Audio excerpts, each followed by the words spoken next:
मैं एक महिला पार्लर में काम करता था। एक दिन एक खूबसूरत भाभी मेरे पार्लर में आई। उन्हें देखकर मेरे तो होश ही खो बैठा। मैं उनकी मालिश करते करते उनके नरम नरम। मेरा नाम रवि है और मैं गुड़गांव का रहने वाला हूँ। मेरे एक लेडीज़ ब्यूटी पार्लर की दुकान है। मैं दिखने में काफ़ी हद तक खूबसूरत नौजवान था और मेरी बॉडी भी काफ़ी एक्टिव है। फीमेल पार्लर होने के कारण मेरे पार्लर में हर रोज़ काफ़ी खूबसूरत जवान लड़कियां और औरतें भी आती रहती है। ये बात 2 महीने पहले की है। शाम का वक्त था और मैं अपने पार्लर में काम कर रहा था। तभी एक खूबसूरत औरत आई। उनकी उम्र लगभग 24 साल की थी और वह शादीशुदा थी। वह दिखने में बहुत ही खूबसूरत थी। उनकी खूबसूरती मुझे अपनी ओर आकर्षित कर रहा था। उन्हें देखकर थोड़ी देर के लिए मेरा भी मन डोल सा गया था। उनके अंदर आते ही मैंने पूछा, भाभी बताइए आपको क्या करवाना है। वह बोली, मुझे फेशियल करवानी है। तभी मैंने रजिस्टर पे एंट्री किया और मैंने उनका नाम पूछा तो उन्होंने अपना नाम रूपाली बताया। मैंने कहा ठीक है भाभी, आप उस कुर्सी पर जाकर बैठ जाएं। और फिर भाभी रिलैक्स होकर उस कुर्सी पर जाकर बैठ गई। तभी मैंने पूछा, आपको कैसा फेशियल करवाना है। भाभी बोली, मुझे फुल फेशियल करवानी है और साथ में आईब्रो भी बनवानी है। मैंने कहा ठीक है, आप रिलैक्स होकर कुर्सी पर बैठें और मैं कुर्सी के पीछे चला गया। थोड़ी ही देर के बाद उनका आईब्रो बनाने लगा। आईब्रो बनाने के दौरान मेरा हाथ कई जगह उनके बॉडी को टच कर रहा था। वह मुझे देखकर मुस्कुरा देती थी। लगभग 1 घंटे के बाद भाभी का फुल फेशियल हो गया।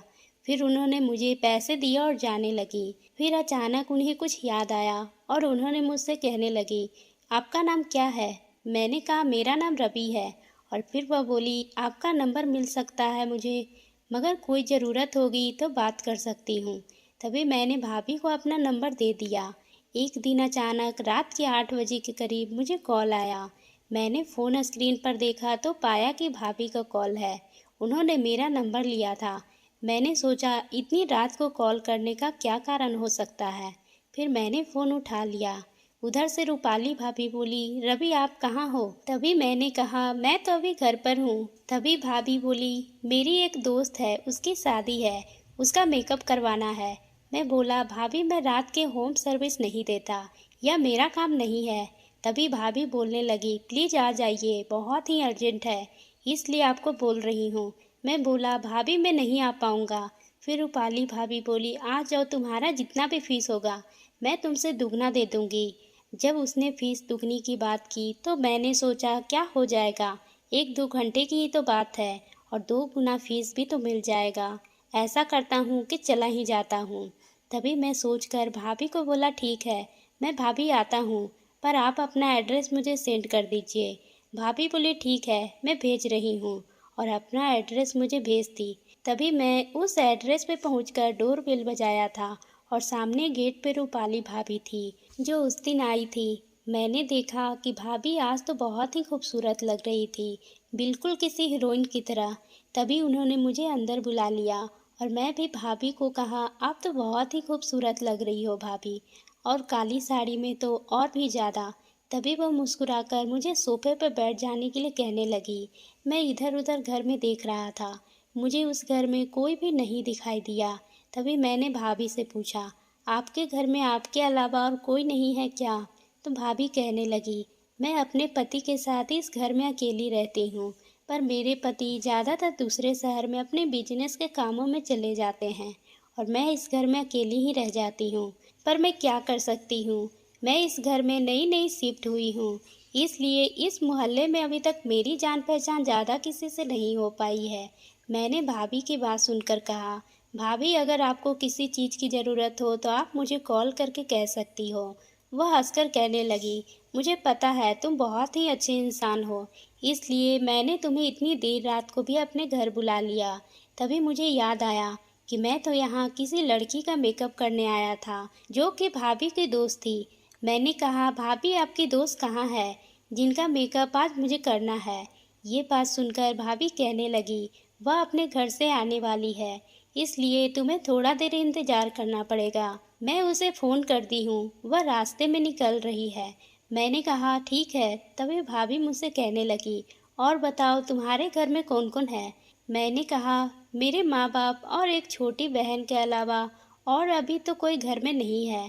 तभी भाभी कहने लगी, क्या तुम्हारी अभी तक शादी नहीं हुई है? मैंने कहा, अभी तक मेरी शादी नहीं हुई है, पर माँ मेरे लिए रिश्ता ढूंढ रही है, तो अगले साल जल्द ही मैं किसी अच्छी लड़की को पसंद कर शादी कर लूँगा। भाभी ये बात सुनकर थोड़ी उदास हो गई और फिर वापस किचन में चली गई। जब वो किचन से आ रही थी तो उनके हाथ में ट्रे था और वह चलकर जब मेरे पास आई और झुककर मुझे चाय देने लगी तो उनका पल्लू थोड़ा सरक गया। तभी वह मुझे गौर से देखने लगी। मैंने अपनी नज़रों को झट से हटा लिया। फिर भाभी ने एक कप चाय लेकर मेरे बगल में बैठ गई और कहने लगी, रवि, मुझे तुमसे कुछ ज़रूरी बातें करनी है। मैंने कहा, भाभी आप बताएं, आपको क्या बातें करनी है? वह मेरे हाथों को अपने हाथ में लेकर कहने लगी, रवि, मैं तुमसे प्यार करती हूँ। यह सुनते ही मैंने अपने हाथों को उनके हाथों से पीछे कर लिया और सोफे से उठकर खड़ा हो गया। मैंने कहा, भाभी आप ये क्या कह रही हो? आप शादीशुदा हो और आप किसी गैर लड़के से प्यार कैसे कर सकती हो जिसे आप जानते भी नहीं और आपने एक ही बार मिला है? भाभी मुझसे कहने लगी, मैं तुम्हें पहली ही नज़र में पसंद करने लगी थी और मैं जानती हूँ कि तुम्हारे दिल में मेरे लिए कुछ है। मैंने कहा, भाभी आप मुझे पसंद हो, लेकिन इसका मतलब ये नहीं है कि मैं आपसे प्यार करता हूँ। आपने ये कैसे सोच लिया? आप अपने पति को धोखा कैसे दे सकती हो? तभी भाभी घुटनों के बल नीचे बैठ गई। मैंने देखा कि भाभी के आंखों में आंसू बह रहे थे। मैंने उन्हें पकड़कर सोफे पर बैठा दिया और बोला, भाभी ऐसे क्या बात है जो आप अपने शादीशुदा ज़िंदगी में खुश नहीं हो? तभी भाभी ने मुझे एक ऐसी बात बताई जिसे सुनकर मेरे तो होश ही उड़ गए। वह रोते हुए कहने लगी, रवि, जब मैं शादी कर कर अपने ससुराल आई थी तो मेरे पति किसी दूसरे शहर में नौकरी करते थे। वह मुझे शादी के वक्त ही मंडप में देखे थे। उनसे पहले हम दोनों एक दूसरे के लिए अनजान थे, पर मैं शादी कर जब अपने ससुराल आई थी तो मेरे पति शादी की पहली रात को ही करवट बदलकर सो गए। मुझे एक पल के लिए लगा कि शायद वो शादी की रस्मों की वजह से थक गए होंगे, इसलिए वह सो गए हैं। पर दूसरे ही दिन उनके अजीब व्यवहार से मुझे लगा कि बात कुछ और ही है। वक्त इसी तरह से गुजर रहे थे। एक दिन मैंने गुस्से में अपने पति से कहा, अगर मैं आपको पसंद नहीं थी तो फिर आपने मेरी ज़िंदगी बर्बाद क्यों की है? फिर उन्होंने जो बात मुझे कही ये सुनकर मेरे पैरों तले से ज़मीन निकल गई। उन्होंने मुझे कहा, मैं अपनी माँ के कहने पे तुमसे शादी तो कर लिया, लेकिन मैं किसी और से प्यार करता हूँ और मैं तुम्हारे साथ पूरी ज़िंदगी बिताना नहीं चाहता। इसलिए तुम चाहो तो इस शादी से तलाक लेकर दूसरी शादी कर सकती हो, लेकिन मैं ऐसा नहीं चाहती थी। फिर एक साल के बाद मेरी सास की अचानक तबीयत खराब हुई और वो हम सबको छोड़कर इस दुनिया से चली गई। उनके मौत के बाद मेरे पति ने और भी मेरे साथ व्यवहार बदल लिया और वह ज़्यादातर दूसरे शहर में ही रहने लगे। मैं अपने ससुराल में अपने पति की कमी महसूस करने लगी, क्योंकि मैं अपने माँ बाप के घर भी नहीं जा सकती थी। वह बहुत ही गरीब थे और वह मेरी परेशानियों की वजह से और भी ज़्यादा परेशान हो जाते, इसलिए मैं अपने ससुराल में ही रहती थी। मैंने एक बार रवि के घर आने पर मैंने कहा कि मुझे शहर में आपके पास रहना है। वह मुझे इस शहर में लाना नहीं चाहते थे, लेकिन मैंने उनसे वादा किया था कि मैं किराए के घर में भी रहने के लिए तैयार हूँ। फिर वह मुझे इस शहर में ले आए। यहाँ मैं किसी को नहीं जानती हूँ, पर मैं पहली बार जब तुमसे मिली तो तुम्हारे बात करने के तरीके से तुम मुझे बहुत ही अच्छे लगे और मैं तुम्हें पसंद करने लगी हूँ। मैं मानती हूँ कि मैं शादीशुदा हूँ, पर मैं शादीशुदा होकर भी अभी तक कुंवारी लड़की हूँ। मुझे माफ़ कर दो, मैं आज झूठा बहाना कर तुम्हें इस घर में बुलाया था, पर मैं क्या करूँ, मैं इस खाली ज़िंदगी से उभरना चाहती हूँ। ये सब बातें मैं तुम्हें फ़ोन पर भी कह सकती थी, पर हिम्मत ही नहीं थी। तब मैंने सोचा कि तुमको किसी बहाने से अपने घर पर ही बुला लूं, इसलिए मुझे ये सब करना पड़ा। अगर तुमको बुरा लगा हो तो मुझे माफ़ कर दो। तभी मैंने कहा, भाभी आप शादीशुदा हो, आप जो करने जा रही हो वह गलत है और मैं मानता हूँ कि आपका कोई गलती नहीं है। आप दिखने में भी बहुत ही खूबसूरत हो, पर मैंने कभी इस बारे में नहीं सोचा है जो आप चाहती हैं। लेकिन इस तरह से किसी को धोखा देना गलत है। अगर कोई जान जाएगा तो इसमें बदनामी आपकी होगी और मेरी भी। ये बात आप खुद समझ सकती हैं। भाभी रोने लगी और बोली, तुम ही बताओ कि मैं क्या करूं। मैं जानती हूँ कि मुझे तुमसे ये बातें नहीं करनी चाहिए, पर बस तुमको ही अपना मानती हूँ, मुझे समझने की कोशिश करो। और फिर मैंने बोला, भाभी मैं समझ सकता हूँ आपकी हालत अभी क्या है, लेकिन आप ही बताओ कि किसी को धोखा देकर खुद को खुश करना ये कहाँ का इंसाफ है। हाँ, ये बात अलग होती कि आप अगर शादीशुदा या किसी रिश्ते में नहीं होती तो शायद मैं भी आपसे प्यार करता, मगर अभी के हालात ही ये संभव नहीं है। मुझे माफ़ कर दीजिए।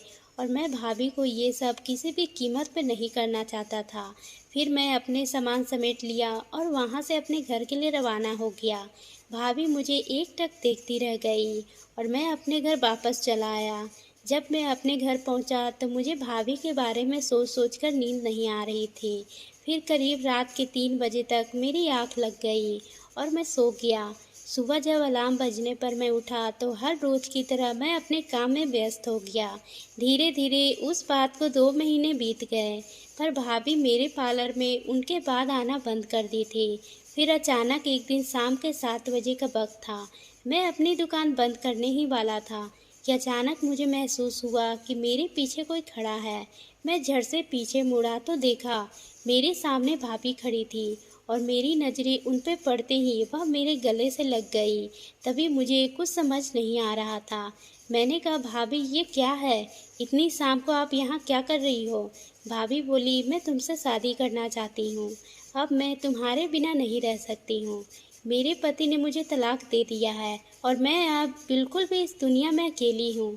मैं अपने मायके भी नहीं जाना चाहती हूँ, क्योंकि मेरे गरीब माँ बाप को ये सदमा नहीं बर्दाश्त कर पाएंगे कि मेरे पति ने मुझे छोड़ दिया है। मेरे पास दूसरा कोई रास्ता नहीं है। अगर तुम्हें मैं पसंद हूँ तो तुम मुझसे प्यार करते हो तो क्या तुम मुझसे शादी करोगे? इतना कहकर वह फूट फूट कर रो पड़ी। मैं भी उन्हें दिलासा देने लगा और उनकी पीठ थपथपाकर उनकी बातों को सुनकर मुझे बहुत ही दुख हुआ था। आखिर मैं भी तो इंसान हूँ। फिर उन्होंने मेरी आंखों में देखा और एक आस भरी नज़रों से मेरी तरफ देखने लगी। उनकी आंखों में मुझे निस्वार्थ प्रेम नजर आ रहा था। मैं भी उनसे बहुत ही प्यार करता था, पर वो शादीशुदा है ये सोचकर मैं पीछे हट गया था। पर वो अब बिल्कुल इस रिश्ते से आज़ाद थी, इसलिए मैंने उन्हें गले से लगा लिया और फिर थोड़ी ही दिन के बाद हम दोनों ने शादी कर ली और खुशी खुशी एक दूसरे के साथ अपनी ज़िंदगी में प्यार से रहने लगे। तो दोस्तों, आपको ये कहानी कैसी लगी? अगर पसंद आई हो तो आप मेरे चैनल को सब्सक्राइब करना ना भूलें और बेल आइकन को भी प्रेस कर लें, ताकि हम आपके लिए इसी तरह की दिलचस्प कहानी लाते रहें।